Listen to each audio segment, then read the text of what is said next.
Okay, hello everybody. Happy Halloween. What I'm going to explain today to everybody is what to expect when you come upstate to prison, especially for New York State, because that's where I'm from, that's where I went to, so that's the experience I can go off of. So, okay, at this point, you were either sentenced to more than a year in jail or prison, or you violated your parole and you're going upstate. You're going to get picked up from your county jail with a big bus. You're going to get shackled with everybody else that's coming upstate with you. And if you're from Long Island or New York City, you're going to go to either Ulster or downstate. If you're from upstate New York, you're going to go through Elmira. Now, if you come up and you go through Elmira, you're going to have a B number. If you go through Ulster, you're going to have an R number. If you go through downstate, you're going to have an A number. And so your DIN number is going to be 18, because that's the year you came up, if it was this year. So if it's through downstate, it'll be 18A. If you were the 500th inmate, it'll be 18A0500. Ulster, 18R0500. Elmira, 18B0500. So that'll be your DIN number. Now, when you come up, the first thing they're gonna do is you're gonna get your hair cut. If you're a Rastafarian or a Native American, you won't have to cut your hair. So if you're one of those, definitely have that documented so they don't give you a hard time. If you're Jewish or Muslim, you're not going to have your facial hair trimmed. So if you're one of those, definitely have that documented, because they will give you a hard time. And you don't want to have to deal with that the second you come upstate. You know, that's the worst thing you want to do, is have problems as soon as you come up with the officers. So they'll cut your hair. After that, you'll have to take a shower. They'll give you the delicer to put on, wherever else you have hair. And you'll take a shower. After that, you'll be issued your state greens. You'll get a few pair of state greens, the shirt and the pants, and you'll get some whites, your t-shirts, your socks, and your boxer shorts. You'll get your state-issued sneakers and your state-issued boots. After that, you'll go to your dorm. Downstate is cells. Ulster is open dorm setting with cubes. And Elmira, since it's a max, well, they're all downstate's a max as well, but Elmira sells as well. Now, you're going to be in your reception until you get drafted out to go to your facility, because those reception dorms are nothing but reception. There's no general population. The only other people other than the reception inmates are the cadre inmates. Now, cadre will be the workers for that reception facility. They do their bid there, because you still need people to work, whether it be the mess hall, lawns and grounds, porter, whatever. You still need people to work there, so they would stay there and live there. They're the general population, but it's not gen pop, it's cadre, So after that, one day, eventually, you're gonna go through your medical, dental, psych, you're gonna go through all that. They're gonna take care of everything in reception for you as well. If you need to get on medication, continue medication, they're gonna take care of that there. You need to get something looked at or whatnot, it's gonna be handled right then and there. The state makes sure they take care of everything, as soon as possible. So they will handle that. Now, eventually you'll go to your facility, whatever facility it may be, and you're gonna go through some sort of orientation.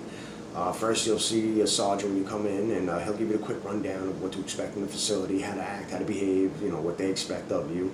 And then eventually you'll have an inmate RAND orientation. If you're just coming up for the first time, it's usually 2 weeks, 14 days. You go there during the morning and the afternoon, and the inmates run it, and they explain to you what to expect in prison, and more specifically, that facility, what they expect.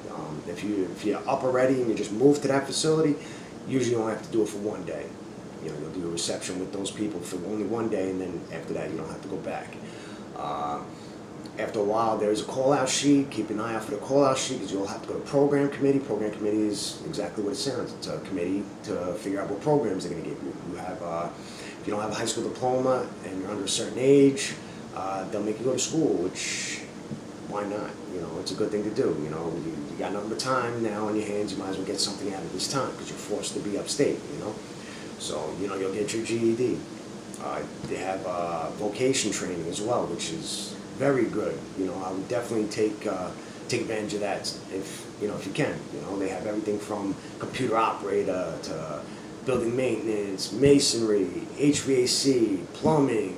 They got a whole type. Every facility has slightly different vocation training opportunities for you. So you do that, because then when you come out, you'll have a trade on your hands. You'll have a way to make money legally. And you'll be worth something. knowledge is definitely worth something when it comes to work, you know. And it's very helpful. And like I said, once again, you have nothing but time, so you might as well get something out of your time. You might as well get something out of it. Other than vocation and school, you got ASAT. ASAT is Alcohol Substance Abuse Treatment, ASAT. That's a drug program. That's mandatory if you get it recommended. If your counselor recommends it, you have to take it. If you refuse it, you're going to be maxing out on your bid. You can do every day whatever you were sentenced to. You have to do it. You know, it's a 6-month program. You live in an ASAT dorm, and you do drug counseling with the whole dorm. You know, and you got to do it. You know, you can't refuse any programs actually upstate. If you're recommended anything, like where you have to take it by your counselor, if you refuse it, you're maxing out. You know, so any programs you get recommended, your best bet will be to do it and get it over and done with, so you can go home as soon as possible. That's always the goal. Make it out as soon as possible. All right. So other than ASAT, you also have jobs. There's tons and tons of jobs. I'm not going to sit here and try to list them all. It could be anything from a dorm porter, where you're cleaning up the dorm, to lawns and grounds, where you're mowing the lawn, picking up garbage, cigarette butts, snow removal. You can work in state shop, where they issue clothes to the inmates. You work in the infirmary. You can work in mess hall. There's a whole bunch of jobs. There's also industry jobs, which pay a lot more.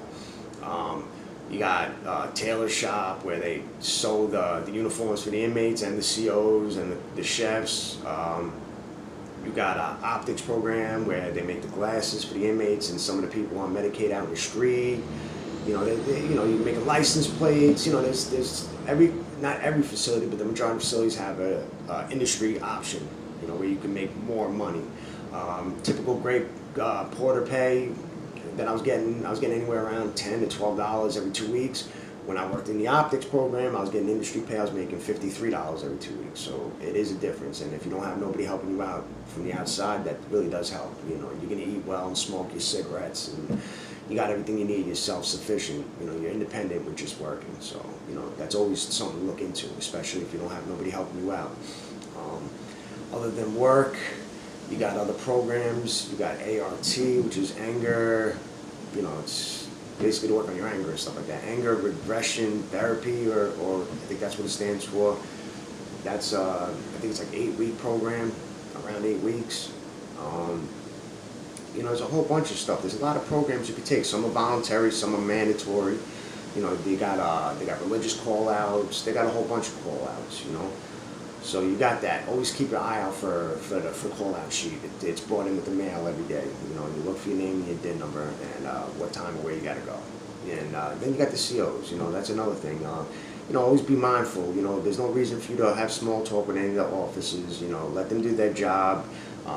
You leave them alone, more than likely they're going to leave you alone. You don't need to know what their life is like on the outside, and they don't need to know what your life was like on the outside. You know, that could lead to nothing but issues.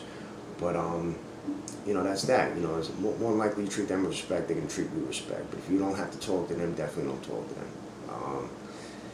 That's that with the COs, you know. And the other inmates, you know, what to expect. It's not like what the movies are. I mean, at least where I'm from, it's not like what the movies are. 90% of the time, it's not like. I'm not saying it can't happen, but you know, you treat people with respect, you're generally going to be treated with respect yourself. You act like a man, you're going to get treated like a man. You act like a bitch, you're going to probably get treated like a bitch, you know. Always try to avoid a fight if you can. Try to use your words to talk your way out of it. But if that's impossible, then you got to do what you got to do. And you might as well do it right then and there, because a lot of people, they tend to wait until you're not expecting it. You know, you can get cut from behind, where you might not see it coming, or they can get you at a situation where they're at the advantage and you're not, where they may have more people with them. So if you feel you're in a situation where you can't talk your way out of it, and you feel you might be in danger, handle it right then and there. Just put your hands right on them. Get yourself out of there. Just punch them right in the face. You know what I mean? And don't stop. Don't stop. You know. And then that'll be it. You know. That'll be lesson learned. But other than that, like I said, it's all a matter of how you act in there. If you're running around doing drugs and, you know, even dealing with the gangs and stuff like that, you're gonna get yourself eventually into trouble. You know. Try to avoid gambling. You know, gambling is always no good too. A lot of fights happen over cards. Your best bet would be to get a regular regimen, keep your schedule busy, and you should be all right. You know, you go to the yard, you work out, you do your push-ups, play handball, basketball, whatever you want to do, socialize a little bit, and you do your programs. After that, you come back to wherever you're housed and watch a little bit of TV, read some books, and you'll be fine. You know, you'll be fine. I can tell you this from experience. You know, I got in prison since April 2009 till August 2000 this year, 2018.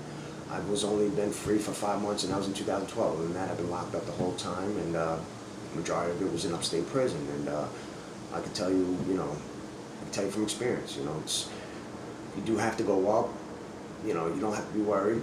You know, as long as you act right, everything will be fine. You know, if you want to act like a fool, or you're gonna have a rough experience. You know, but your goal is to not get in trouble. You know, your goal is to not come upstate. Your goal is to not go to jail. You know, that's why I'm making these videos, to let you know what to expect if you do go up, and hopefully it changes your mind to not get in trouble in the first place. But if you like this video and you feel you learned something, please subscribe to my channel. Please hit the like button, and I will be making more videos. If anybody leaves any comments below and any requests on videos they would like me to make, unless you tell me you don't want to, I will mention your name and you know, say this video is from you, recommendation from you, and that's pretty much it. You know, leave any comments below, subscribe and like. That's all I have to say. I hope you guys enjoyed the video.